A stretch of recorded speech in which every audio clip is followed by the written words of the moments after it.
क्या होता अगर टोनी स्टार्क, हाँ वही अपने आयरन मैन, वकांडा के राजा बन जाते? अरे वाह, मतलब Iron Man king of Wakanda, ये तो सोचना भी मजेदार है ना?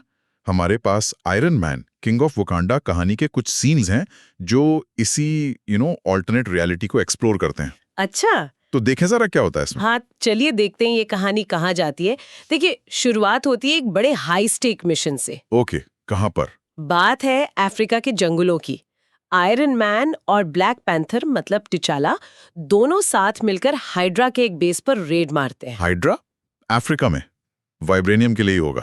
बिल्कुल, सीन काफी इंटेंस है। वो लोग वाइब्रेनियम से बड़े खतरनाक हथियार बना रहे थे। फुल एक्शन चल रहा है, लेजर फायर, धमाके, मतलब पूरा माहौल गर्म है। और इसी अफरा तफरी में टोनी का सूट भी थोड़ा डैमेज होता है, पर वो कहाँ रुकने वाला।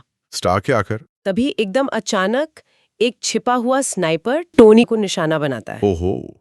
और ठीक उसी मोमेंट, मतलब पलक झपकते ही, टिचाला टोनी को धक्का देता है और गोली खुद खा लेता है। वो माय गॉड, टिचाला ने टोनी को बचाया। हाँ, टोनी पूरी कोशिश करता है अपने नैनोबॉट्स से उसे बचाने की, पर इंजरी बहुत सिवियर थी। नैनोटेक भी शायद वाइब्रेनियम बुलेट के सामने मुश्किल था शायद। और मरते हुए टिचाला कहता है, स्टार्क, क्या? वकांडा को रक्षक चाहिए, सिर्फ एक योद्धा नहीं, बल्कि एक ऐसा दिमाग जो कल के दुश्मनों को हरा सके। तुम वो दिमाग हो। अरे बाप रे, मतलब टिचाला ने? हाँ, और फिर वो रॉयल पैंथर रिंग टोनी को पहना देता है, उसे नया राजा घोषित करते हुए। जस्ट लाइक दैट, मतलब एकदम से इतनी बड़ी जिम्मेदारी। एकदम से जिम्मेदारी का पूरा पहाड़ आ गया टोनी पर। यहीं पर कहानी एक बहुत गहरा मोड़ लेती है ना। टिचाला का ये आखिरी फैसला ये दिखाता है कि वो कितना दूरदर्शी था। सही। मुझे से पता था कि आने वाला खतरा सिर्फ ताकत से नहीं, बल्कि इनोवेशन और इंटेलिजेंस से लड़ा जाएगा। और टोनी अपनी सारी फ्लॉस के बावजूद शायद उस जरूरत का सबसे बड़ा जवाब था। ये सिर्फ एक राजा का जाना नहीं है, बल्कि लीडरशिप की परिभाषा का बदलना है उसी एक पल में। कमाल है। बिल्कुल। तो अब टोनी का होता है राज्याभिषेक, पर स्टाइल तो स्टार्क वाला ही। हाँ, वो कैसे? अरे वो रेगुलर आयरन मैन आर्मर नहीं पहनता। तो फिर एक नया हाइब्रिड आयरन पैंथर सूट। सोचिए, वाइब्रेनियम और स्टार्क टेक का फ्यूजन। आयरन पैंथर, वाओ, ये सुनने ही मजेदार है। और फिर वो और शूरी मिलकर, अरे भाई, वकांडा की टेक्नोलॉजी को जैसे 100x स्पीड पर ले जाते हैं। शूरी और टोनी, वो तो टेक ड्रीम टीम हो गई। हाँ, जरा इमेजिन कीजिए, पूरे अफ्रीका के लिए vibranium powered clean energy towers. Clean energy पूरे कॉन्टिनेंट के लिए, वाओ। सेकेंड्स में गहरे घाव भरने वाले मेडबॉट्स और एक होलोग्राफिक शील्ड जो पूरे देश को गायब कर दे। गायब कर दे मतलब क्लॉक कर दे। हाँ, आते ही भाई ने पूरा सिस्टम अपग्रेड कर दिया। मुझे तो लगता है वकांडा फॉरएवर का नारा बदलकर स्टारकंडा फॉरएवर होने वाला था। स्टारकंडा फॉरएवर, ये अच्छा था। पर सीरियसली, ये कॉम्बिनेशन जबरदस्त है। स्टार्क की वो बेबाक इनोवेशन और वकांडा के बेशकीमती रिसोर्सेज और उनका ज्ञान, है ना? लेकिन यहाँ एक बड़ा सवाल खड़ा होता है। वकांडा जो अपनी परंपराओं और संस्कृति के लिए जाना जाता है, क्या वो इतनी तेजी से बदलते टेक और एक बाहरी राजा, खासकर टोनी स्टार्क जैसे कैरेक्टर को इतनी आसानी से अपना लेता? ये सोचने वाली बात है। पर्दे के पीछे जरूर कुछ कल्चरल फ्रिक्शन रहा होगा। क्या पता टोनी ने गलती से किसी सेक्रेड वाइब्रेनियम बकरी को अपने रिपल्सर ब्लास्ट से उड़ा दिया हो, कह नहीं सकते। हो सकता है, टोनी से उम्मीद की जा सकती है।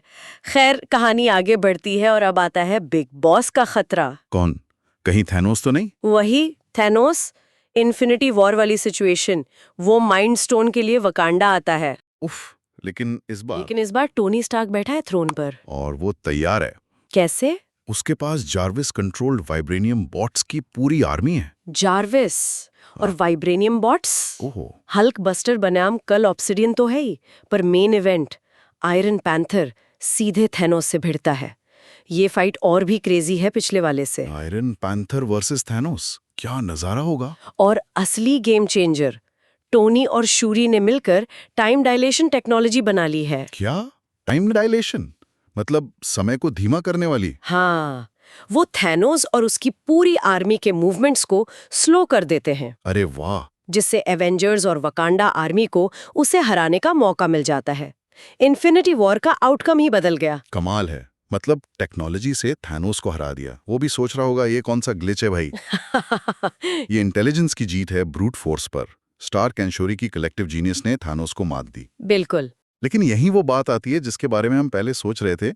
इतनी पावरफुल टेक्नोलॉजी जो समय को मैनिपुलेट कर सकती है, उसके अनइंटेंडेड कॉन्सिक्वेंसेस क्या होंगे?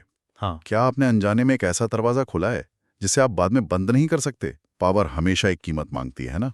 और बिल्कुल वही हुआ जो आप कह रहे हैं।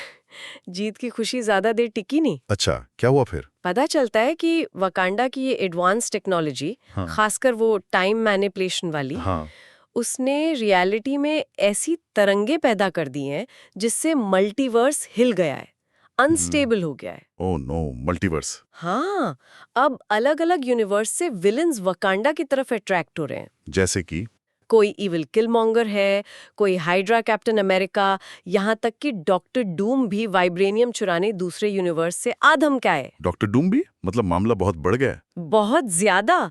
तो अब टोनी स्टार्क की जॉब प्रोफाइल ही बदल गई है। मतलब वो सिर्फ वकांडा का राजा नहीं रहा, बल्कि अनजाने में the guardian of the multiverse बन गया है। गार्डियन ऑफ द मल्टीवर्स, क्या गजब का प्रमोशन है ना? नया मिशन, हर यूनिवर्स में वकांडा की रक्षा करना। वाह, टोनी स्टार्क का सफर कहां से कहां पहुंच गया। तो इस सब का मतलब क्या निकलता है?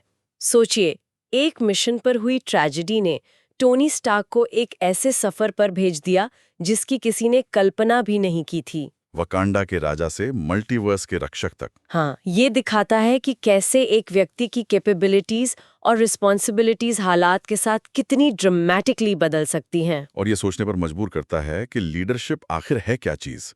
क्या यह सिर्फ अपने लोगों, अपनी जमीन की रक्षा करना है? या जब आपके पास स्टार्क और वकांडा जैसी कंबाइंड शक्ति हो, तो क्या आपकी जिम्मेदारी आपकी दुनिया की सीमाओं को पार कर अनंत ब्रह्मांडों तक फैल जाती है? गहरा सवाल है। शायद असली पावर का मतलब ही यही है, बड़ी जिम्मेदारियां जो बढ़ती ही जाती हैं। इसी सवाल के साथ आज की ये बातचीत खत्म करते हैं। बिल्कुल, सोचने के लिए बहुत कुछ है इसमें।